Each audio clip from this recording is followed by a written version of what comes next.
In the integral A-qual framework, we divide human experience into 4 quadrants.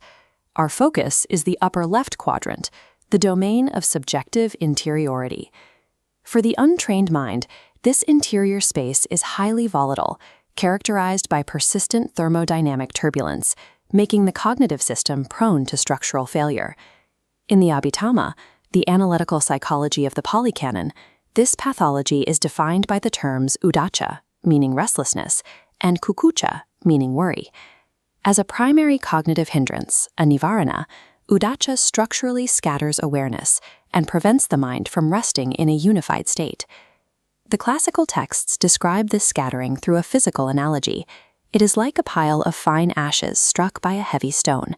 The impact forces the material upward into an unsettled cloud that obscures all clarity.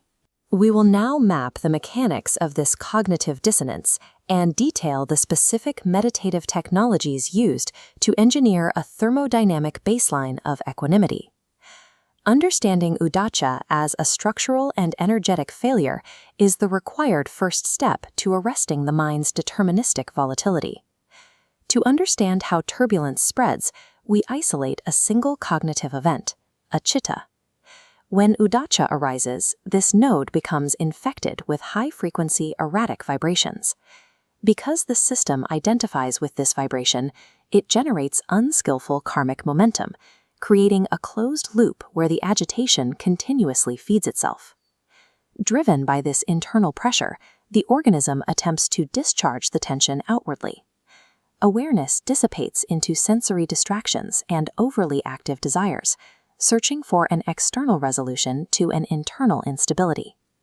This outward grasping creates a deterministic trajectory. The cognitive architecture becomes trapped within its own generated thermodynamic turbulence, unable to find rest. The Pali Suttas diagnose this state as a condition of debt, sickness, and imprisonment, a state of captivity that obstructs analytical discernment. The mind remains bound to its own agitation until the system's energetic loop is arrested. To resolve this cognitive dissonance, the system cannot fight the agitation directly. Instead, the practitioner must starve the hindrance of its metabolic nutriment. The clinical protocol designed for this starvation process is satipatthana, the establishing of mindfulness. Satipatthana operates through radical disidentification, shifting the practitioner into a position of objective witnessing. By observing the scattered mind without engaging it, the tether feeding the agitation is severed.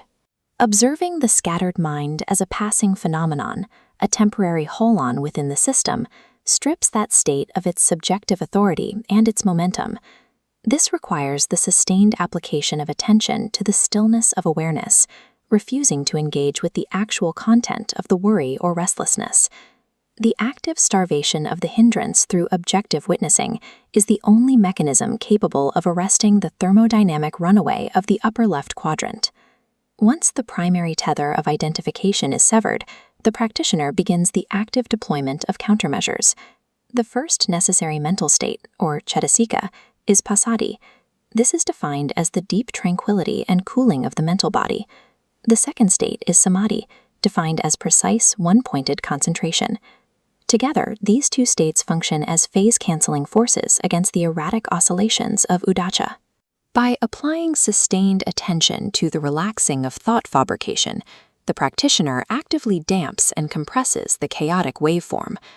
Under this pressure, internal friction subsides, yielding to a smooth, controlled baseline. This damping process establishes an inward stillness, neutralizing the previously volatile cognitive environment.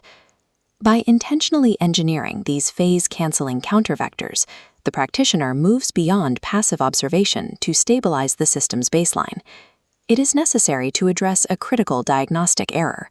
Western psychology often equates this resulting mental stillness with emotional dissociation or apathy. Apathy, or stolid indifference, is a pre-rational state. It is a collapsed systemic structure that lacks both energy and analytical discernment due to ignorance. This graphic illustrates the contrast. On the left is the flatlined collapse of stolid indifference.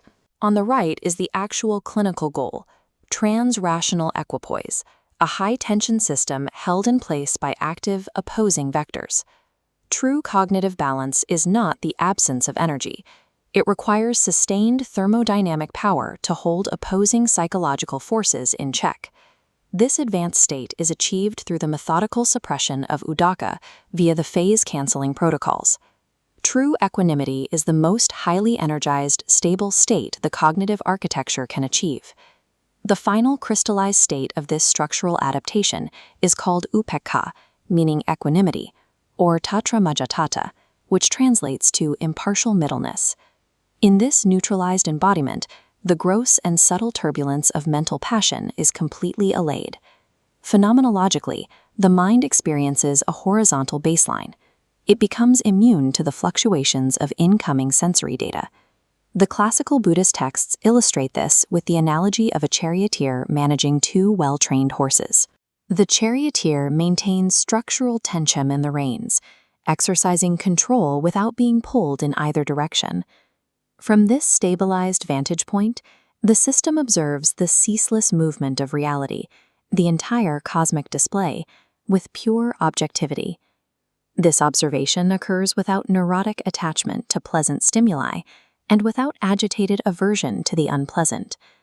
The system is now primed for the transition into the non-dual realization of the unconditioned. Engineering an upper left quadrant capable of holding the world in unwavering equipoise provides the escape from deterministic friction.